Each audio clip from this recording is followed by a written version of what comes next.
کریم اما بعد الحمدللہ اللہ تعالیٰ کے فضل و کرم سے آج دوسری تراویح اور دوسرا پارہ تلاوت کیا گیا۔ دوسرے پارے کے پہلے رکوع میں اللہ پاک نے منافقین کے اعتراض کا جواب دیے ہیں۔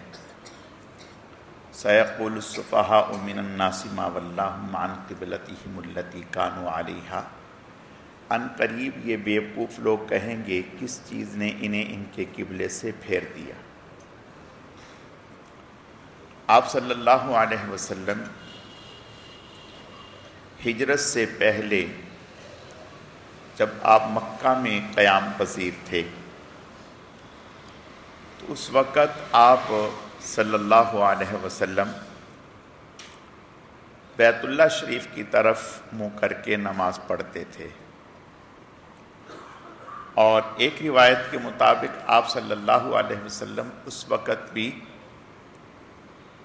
بیت المقدس کی طرف منہ کرتے تھے، لیکن آپ صلی اللہ علیہ وسلم اس طرح سے کھڑے ہوتے تھے حرم شریف میں کہ بیت اللہ بھی سامنے رہے اور بیت المقدس بھی سامنے رہے، تو گویا اس میں دونوں قبلے سامنے ہوتے تھے۔ پھر آپ صلی اللہ علیہ وسلم جب ہجرت کر کے مدینہ منورہ تشریف لے گئے تو 16 ماہ تک آپ صلی اللہ علیہ وسلم یا 17 ماہ پھر بیت المقدس کی طرف منہ کر کے نمازیں پڑھتے رہے۔ وہاں ممکن نہ تھا کہ دونوں قبلوں کو جمع کیا جاتا، لیکن آپ صلی اللہ علیہ وسلم کی شدید خواہش تھی۔ قد نرى تقلب وجهك في السماء، اللہ پاک نے قرآن میں اس کی منظر کشی فرمائی، ہم نے دیکھ لیا آپ کا نگاہ مبارک اٹھانا آسمان کی طرف بار بار، آپ اشتیاق کی وجہ سے منتظر تھے کہ کب آسمانوں سے وحی آئے گی۔ تو اللہ فرماتے ہیں فَلَنُوَلِّيَنَّكَ قِبْلَةً، ہم نے آپ کے لیے اسی قبلے کو مقرر کر دیا جو آپ کی خواہش تھی، آپ کا وہ قبلہ متعین کر دیا۔ تو آپ صلی اللہ علیہ وسلم نے پھر بیت المقدس کی طرف منہ کر سے بیت اللہ کی طرف منہ کر کے نمازیں پڑھنا شروع کر دی، اور ادھر ایک صحابی حضور علیہ السلام کے ساتھ نمازیں پڑھ کر تشریف لے جا رہے تھے، قباء سے گزر ہوا دیکھا تو کچھ لوگ بیت المقدس کی طرف منہ کر کے ابھی نماز پڑھ رہے تھے، انہیں خبر نہ تھی۔ انہوں نے دوران نماز انہیں خبر دی، اطلاع دی کہ اللہ کی قسم میں حضور سے کے ساتھ نماز پڑھ کے آ رہا ہوں، اللہ نے قبلہ بدل دیا، بیت اللہ کو قبلہ بنا دیا۔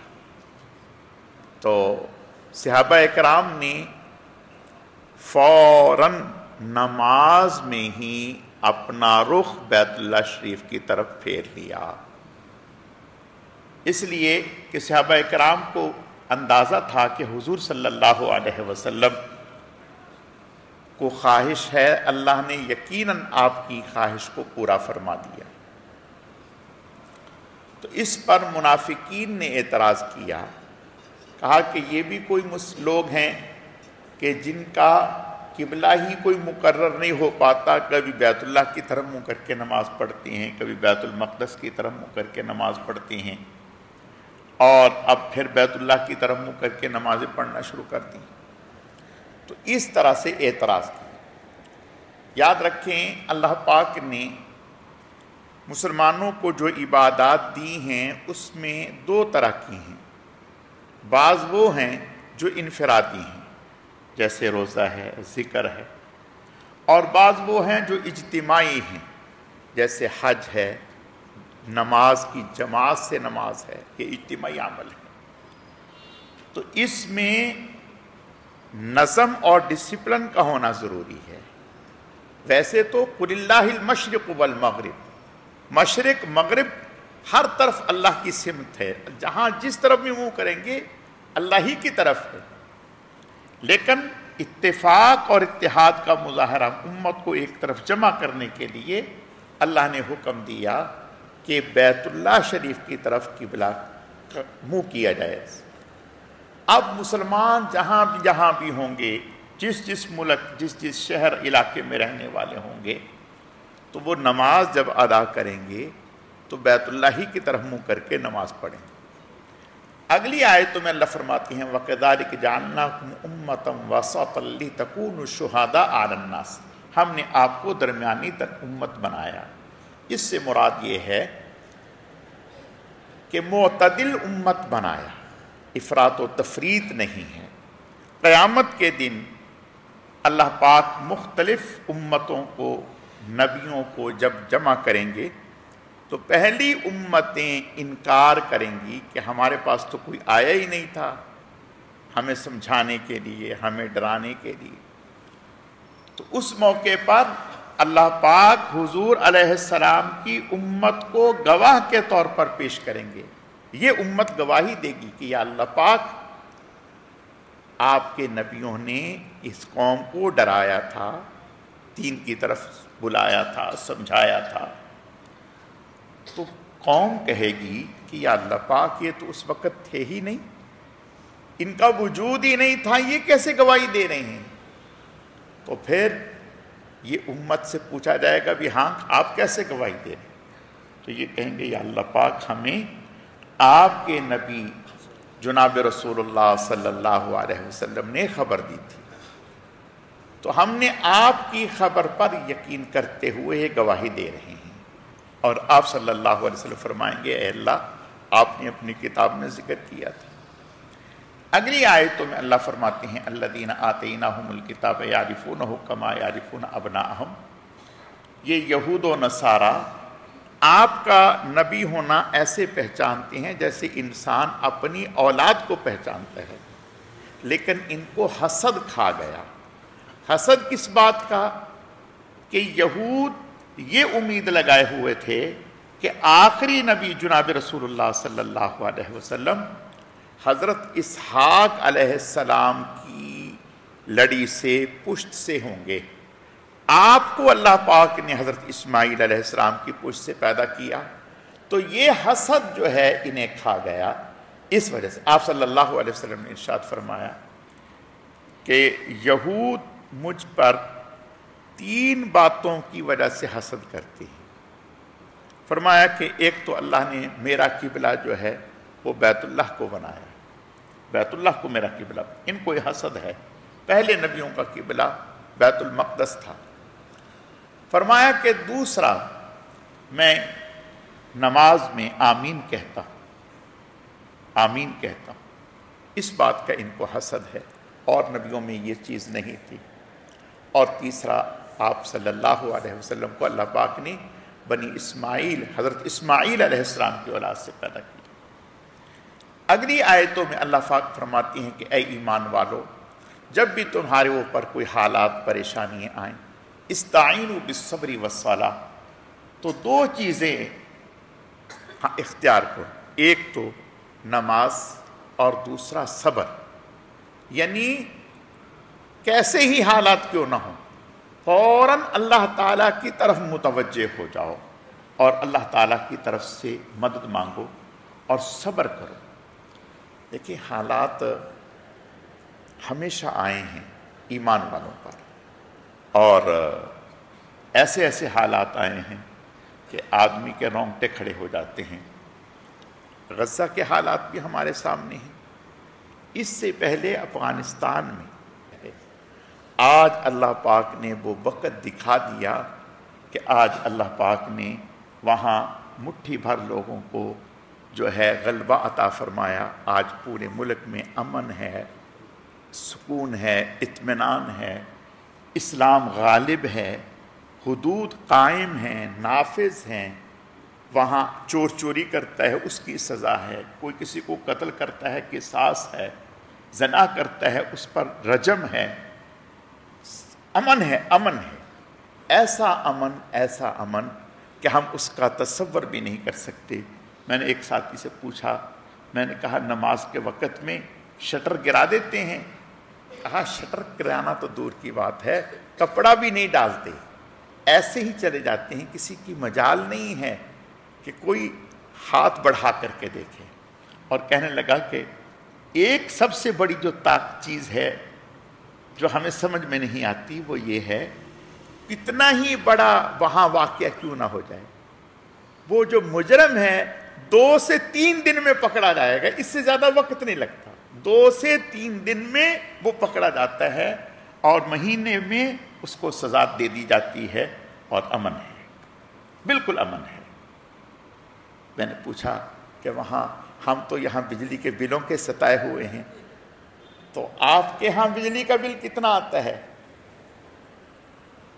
کہنے لگا سال کا 500، 1 سال کا 500۔ میں نے کہا مجھے سننے میں کوئی مغالطہ تو نہیں ہو رہا؟ میں نے کہا کیا مہینے کا؟ نہیں، مہینے کا نہیں، سال کا 500۔ اور کوئی ٹیکس تاجروں پر، تجارت میں ہمارے تو ٹیکسوں کی بھرمار اتنی ہے کہ اتنی آمدن نہیں جتنی ٹیکس ہے، یہ تو جو سرکار لیتی ہے، اور جو سرکار کے نیچے آگے ہیں وہ جو اپنی جیبیں گرم کرتے ہیں اس کا تو اللہ ہی جانتا ہے کیا حال ہے۔ یعنی یہاں کوئی تجارت کرنا آسان ہے، وہاں کوئی مشکل نہیں، خوب تجارت ہو رہی۔ اور اب کیا ہے، اب ہزاروں بیرل پٹرول نکل رہا ہے، طرح طرح کی معدنیات نکل رہی ہیں، دنیا بھر نے امریکہ کے پیچھے لگ کے ان کو تسلیم نہیں کیا، لیکن بتا رہے ہیں کہ اللہ کی مدد ساتھ ہے، اور وہ اپنا دوسرا اب تیسرا بجٹ پیش کرنے جا رہے ہیں بغیر کسی ملک سے 1 روپے کی امداد لیے ہوئے، بغیر کسی ملک سے کفریہ طاقتوں سے 1 روپے کی امداد لیے ہوئے اب تیسرا بجٹ پیش کرنے جا رہے ہیں، اور امن سے اطمینان سے ملک چل رہا ہے، ایسا مثالی چل رہا ہے۔ انہوں نے سیاسی جماعتوں پر پابندی لگا دی، خبردار کوئی سیاسی ویسی جماعت نہیں ہوگی یہاں، کچھ نہیں۔ اسلام کو ہم نے جو ہے غلبے سے اس ملک میں اسلام ہم لائے ہیں 40 سال کی جنگ کے بعد، ٹھیک ہے۔ وزیر اعظم بدلا، ایک دن ایک تھا، دوسرے دن کوئی کچھ بھی نہیں، پرواہ نہیں، کوئی مسئلہ ہی نہیں۔ خیر، تو میں عرض یہ کرنا چاہتا ہوں میرے عزیز ہو، اللہ تعالیٰ کا نظام ہے، وَلَنَبْلُوَنَّكُمْ بِشَيْءٍ مِّنَ الْخَوْفِ وَالْجُوعِ وَنَقْصٍ مِّنَ الْأَمْوَالِ وَالْأَنفُسِ وَالثَّمَرَاتِ وَبَشِّرِ الصَّابِرِينَ۔ اللہ کہتے ہیں ہم آزماتے ہیں، دیکھو ہم بازار میں چیز لینے جاتے ہیں تو ہم 10 دکانوں پہ دیکھ کے ٹھوک بجا کے لیتے ہیں کہ چیز 1 نمبر ہے یا نہیں، حتیٰ کہ اگر گاڑی لینے جائیں گے نا، یوں مار مار کے دیکھیں گے کہ پوٹین تو نہیں بھری ہوئی، 1 نمبر نسلی ہے، تو ہم چیز لے کے لیتے ہیں ٹھوک بجا کے۔ تو اللہ بھی ٹھوک بجاتے ہیں، ٹھوکتے بجاتے ہیں، وَلَنَبْلُوَنَّكُمْ بِشَيْءٍ مِّنَ الْخَوْفِ وَالْجُوعِ وَنَقْصٍ مِّنَ الْأَمْوَالِ وَالْأَنفُسِ وَالثَّمَرَاتِ وَبَشِّرِ الصَّابِرِينَ۔ پھر کہا کہ خوشخبری صبر کرنے والوں کے لیے ہے۔ تو بھائی ہم آج سچی بات ہے ہمارے دل جو ہے وہ افسردہ ہیں، غمزدہ ہیں، سارے عالم اسلام کے سارے مسلمان پریشان ہیں، لیکن ان کا حوصلہ، غزہ کے مسلمانوں کا حوصلہ اور ان کا عزم، ان کا دیکھیں کہ اتنی قربانیوں کے بعد، اتنی شہادتوں کے بعد آج کے دن تک کسی مرد، کسی عورت، کسی جوان، کسی بوڑھے، کسی بچے کی زبان پر شکوہ نہیں آیا کہ ہمیں مروا دیا، ہم مر گئے، کیا ہو گیا، نہیں، کچھ نہیں۔ شکوہ ہے تو مسلمان حکمرانوں سے کہ تم کہاں ہو، باقی اللہ سے کوئی شکوہ نہیں۔ کہا کہ یا اللہ ہم راضی ہیں، ہم راضی ہیں۔ خیر، تو اللہ فرماتے ہیں کہ بھائی حضور صلی اللہ علیہ وسلم پر کوئی کم مصیبتیں آئی ہیں، 3 سال آپ نے اس طرح سے گزارے، 3 سال۔ حضرت علی رضی اللہ تعالیٰ عنہ فرماتے ہیں کہ گھاس کھا کھا کے گزارا کیا 3 سال۔ مشرکین مکہ نے شیب ابی طالب میں آپ کو محصور کر دیا، بائیکاٹ کر دیا، کسی کی جرت نہیں تھی کہ آپ کو کوئی غلہ بیچ دے، مفت میں دینا تو دور کی بات ہے، بیچ بھی نہیں سکتا تھا، لین دین بند. پھر جا کر کے یہ قربانی ہیں. پھر احد میں کیا ہوا؟ احد میں آپ صلی اللہ علیہ وسلم کے 70 صحابہ شہید ہوئے، آپ کے دندان مبارک شہید ہوئے، سر مبارک زخمی ہو گیا. یہ سب کچھ حالات آئے اور پھر جا کے اللہ نے کامیابی دی. خندق میں کیا ہوا؟ خندق میں، احزاب میں کیا ہوا؟ 1 مہینہ تک 4 نمازیں قضا ہو گئیں، 1 مہینہ تک آپ صلی اللہ علیہ وسلم پریشان رہے. تو یہ حالات ہیں، اونچ نیچ ہے. اللہ کہتے ہیں کہ ایسے حالات میں 2 کام، ایک اللہ کی طرف رجوع اور دوسرا صبر، یہ کریں، کامیابی تمہارا مقدر بن جائے. اگلی آیات میں اسلام سے پہلے صفا مروہ پر مشرکین نے بت رکھے ہوئے تھے، مورتیاں رکھی ہوئی تھیں. جب اسلام آیا تو اللہ کی طرف سے حکم ملا کہ اب آپ صفا مروہ کی سعی کریں. تو مسلمانوں میں یہ احساس ہونے لگا کہ ایسا تو نہیں، یہاں تو مورتیاں رکھی ہوئی تھی. تو اللہ فرماتے ہیں کہ اس میں کوئی حرج کی بات نہیں. ان الصفا والمروہ من شعائر اللہ فمن حج البیت او اعتمر فلا جناح علیہ ان یطوف بہما، کہ صفا مروہ کی صحیح کرنے میں کوئی حرج اور کوئی مذائقہ نہیں ہے. پہلے تھی، اب تو نہیں ہے. اگلی آیات میں اللہ فرماتے ہیں وَلَكُمْ فِي الْقِصَاصِ، اسلام سے پہلے جس کی لاٹھی اس کی بھینس جنگل کا قانون تھا. جو قبیلہ طاقتور ہوتا تھا اس قبیلے کی اگر کوئی غلام مر جاتا، قتل ہو جاتا، تو وہ مخالف قبیلے کا آزاد آدمی قتل کرتے. اگر عورت قتل ہوتی تو مخالف قبیلے کا مرد قتل کیا جاتا. تو اللہ پاک نے فرمایا کرے کوئی بھرے کوئی نہیں.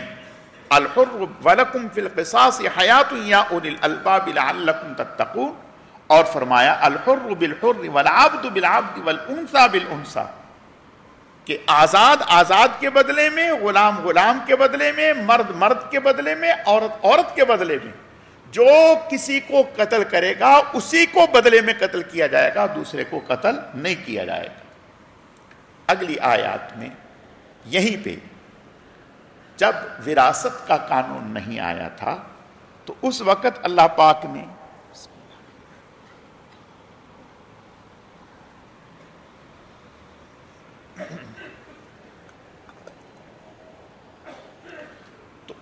اللہ پاک نے وصیت کرنا لازم کر دیا تھا کہ آپ نے ارشاد فرمایا کہ سونے سے پہلے لازمی وصیت کر کے جائیں، میں نے کس سے کیا لینا ہے، کیا دینا ہے. یہ تو ابھی بھی حکم ہے کہ آدمی لکھت پڑھت کرے کہ میرا لین دین لوگوں سے کیا ہے. اور جب اللہ پاک نے وراثت کا قانون اتار دیا، وراثت سے پہلے وصیت تھی کہ ماں باپ کے لیے، بہن بھائیوں کے لیے، رشتہ داروں کے لیے میں کیا دینا چاہتا ہوں، لکھ کے جائیں. جب وراثت کا قانون آ گیا اب وصیت کرنا مستحب ہے، پسندیدہ عمل ہے، کر دینی چاہیے، اور اگر نہیں کریں گے تو گناہگار نہیں ہوں گے. اگلی آیات میں اللہ پاک نے روزوں کا ذکر کیا. یا ایھا الذین آمنوا کتب علیکم الصیام کما کتب علی الذین من قبلکم، کہ روزے صرف تم پر نہیں، تم سے پہلے لوگوں پر بھی رکھے. اور لعلکم تتقون، یہ اس لیے تاکہ تم تقوی کے اعلیٰ مرتبے پر فائز ہو جاؤ. اگلی آیتوں میں روزے میں بھی اللہ پاک نے جو ابتداء روزہ تھا وہ اس طرح سے تھا کہ صبح سے شام تک روزہ، جب تک آنکھ نہ لگے کھا پی سکتے تھے. جو ہی آنکھ لگی نیند آئی، کھا بیٹھے بیٹھے نیند آ گئی، اب اگلا روزہ شروع ہو گیا. اب اگلا روزہ شروع. صحابہ اکرام رضوان اللہ علیہم اجمعین، کئی لوگوں کے ساتھ اس طرح کا واقعہ پیش آیا کہ دن کے تھکے ہارے کام کاج سے آئے، کھانے کے لیے بیٹھے، اہلی گھر والوں نے کہا کہ ہم گرم کھانا تیار کر کے لاتے ہیں. وہ کھانا لینے کے لیے، روٹی لگانے کے لیے یا جو بھی تیار کر کے لائے، جب تک ان کو نیند آ گئی، سو گئے. اب اگلا روزہ شروع ہو گیا تو یہ مشکل عمل ہو گیا. تو اللہ پاک نے آسانی کر دی. فرمایا کہ نہیں، آئندہ کے لیے پوری رات تمہارے لیے اجازت ہے، کھائیں پئیں جس طرح سے بھی چاہیں زندگی گزاریں. روزے کا وقت متعین کر دیا. اگلی آیات میں مشرکین، ان کے ہاں یہ طریقہ تھا کہ اگر کوئی آدمی احرام باندھ کر گھر سے نکلا ہے تو کسی ضرورت کی وجہ سے دوبارہ گھر لوٹنا ہے تو دروازے سے نہیں آتے تھے، کہتے تھے نہ اب پیچھے سے آئیں، پیچھے سے دیوار توڑ کے گھر میں آئیں. اب احرام کی حالت میں ہم دروازے سے، اللہ فرماتے ہیں یہ جاہلیت کی بات ہے، اس کا حقیقت سے اور مذہب سے، دین سے کوئی تعلق نہیں ہے. اگلی آیات میں جب صلح حدیبیہ کے موقع پر مسلمانوں کو عمرے سے روک دیا گیا تو اس کے بعد حکم ملا کہ اب آئندہ سال آپ نہیں جانا ہے. جب آئندہ سال مسلمان عمرہ ادا کرنے کے لیے جانے لگے تو خیال ہوا کہ مشرکین کے وعدوں کا تو کوئی اعتبار نہیں ہے. اگر خدا نہ خواستہ انہوں نے لڑائی شروع کر دی تو پھر کیا کریں گے؟ اور مہینے اشہر حرم تھے، ذی القعدہ، ذی الحج، اور یہ اشہر حرم وہ مہینے ہیں جو حرمت والے سمجھے جاتے تھے. ان مہینوں میں لڑنا جھگڑنا حرام قرار دیا گیا تھا. تو کیا کریں گے؟ تو اللہ پاک نے آیتیں اتار دیں.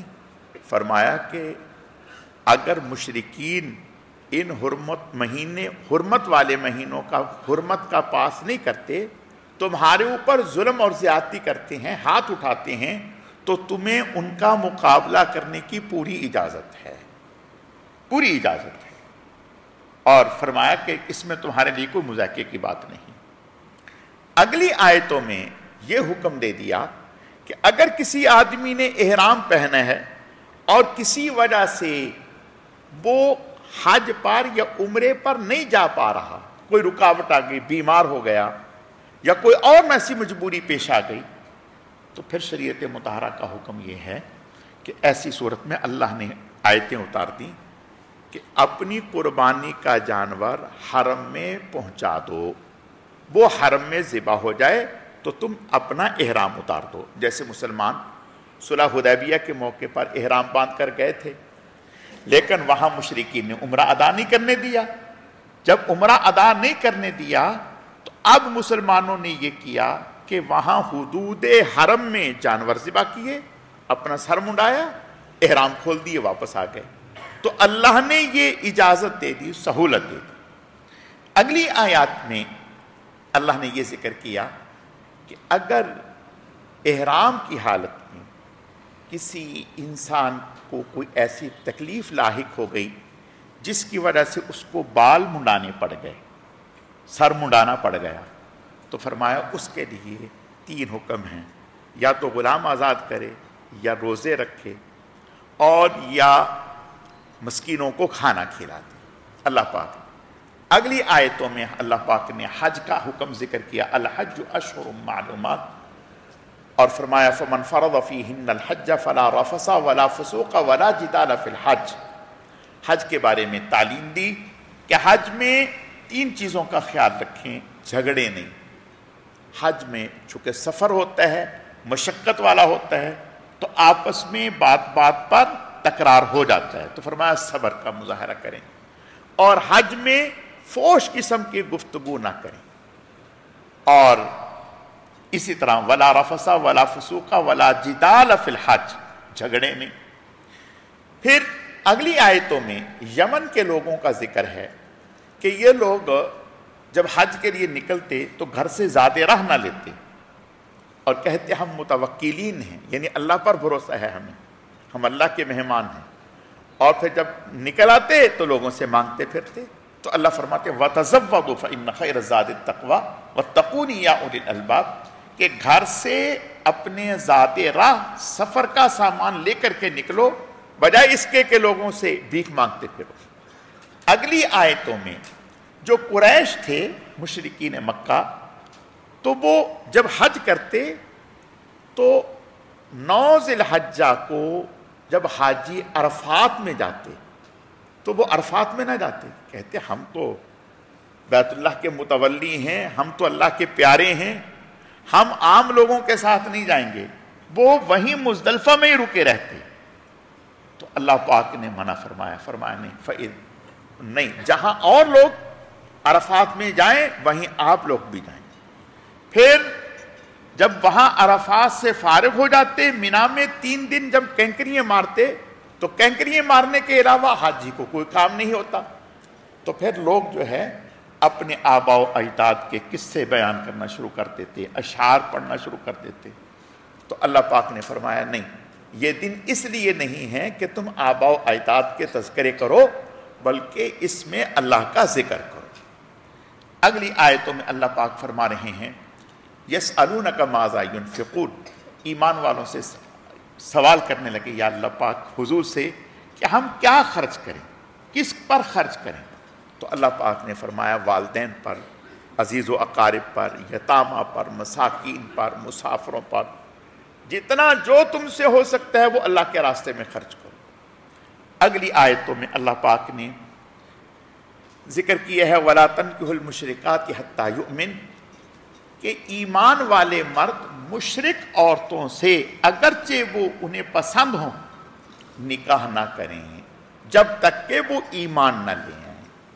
اسی طرح ایمان والی عورتیں مشرک مردوں کے ساتھ نکاح نہ کریں جب تک کہ وہ ایمان نہ لے آئیں۔ حضرت ام سلیم رضی اللہ تعالی عنہ یہ صحابیہ ہیں، اور آپ صلی اللہ علیہ وسلم بہت ان کے ہاں آنا جانا تھا۔ ان کے شوہر کا انتقال ہوا تو انہیں حضرت ابو طلحہ رضی اللہ تعالیٰ عنہ نے پیغام نکاح دیا۔ اس وقت وہ ایمان نہیں لائے تھے، تو انہوں نے فرمایا کہ جب تک ایمان نہیں لاؤ گے، ایمان لیا۔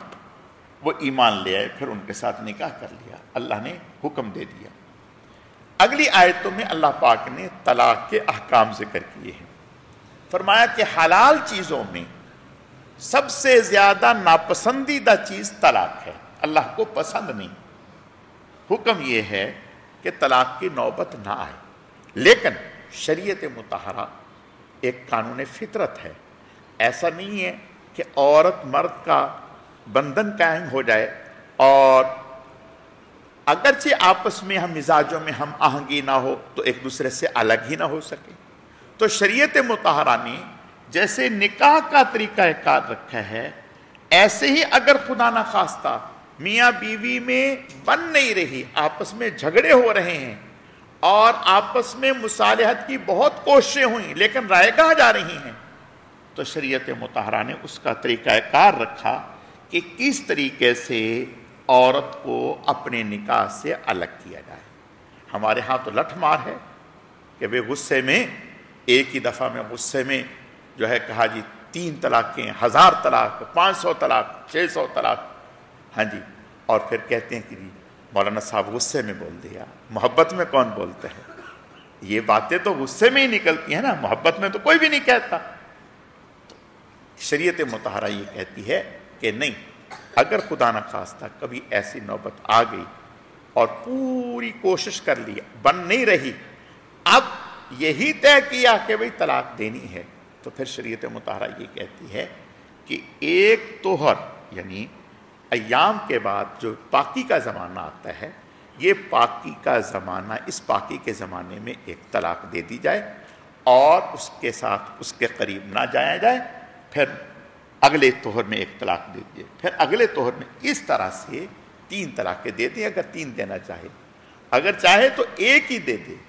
تو ایک میں یہ فائدہ ہے کہ اگر بعد میں اسے سمجھ آ گئی یا اسے سمجھ آ گئی، آپس میں سمجھوتا کرنا چاہتی ہیں تو سمجھوتا کر سکتے ہیں، نکاح ختم نہیں ہوا۔ 3 میں تو کوئی بات باقی بچتی ہی نہیں ہے۔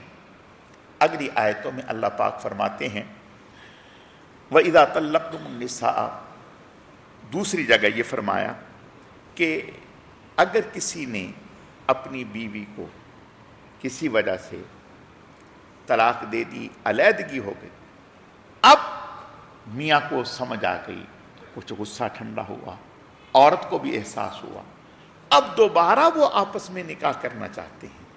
ایک شکل تو یہ ہے کہ بھئی 3 طلاقیں دے دی، 3 طلاقوں کے بعد اس عورت نے کسی اور جگہ نکاح کر لیا، وہاں بھی نہ بن سکی، وہاں سے بھی طلاق ہو گئی، اب دوبارہ اس شوہر سے طلاق نکاح کرنا چاہتے تو شریعت مطہرہ یہ کہتی ہے کہ اجازت ہے، انہیں کرنے کی اجازت ہے، رکاوٹ نہ ڈالی جائے۔ اگلی آیتوں میں اللہ پاک دودھ پلانے کے احکامات ذکر کر رہے ہیں کہ عورت کے ذمے ہے بچے کو 2 سال تک دودھ پلانا، اور اگر کسی نے اپنی بیوی کو طلاق دے دی ہے تو اب اگر وہ خرچہ دے رہا ہے تو یہ عورت دودھ پلائے گی، اور اگر وہ خرچہ نہیں دے رہا تو یہ عورت دودھ پلانے سے انکار کر سکتی ہے۔ اگلی آیات میں اللہ پاک فرماتے ہیں کہ اگر کسی عورت کا شوہر انتقال کر جائے تو 4 مہینے 10 دن اس نے عدت کرنی ہے، اور اگر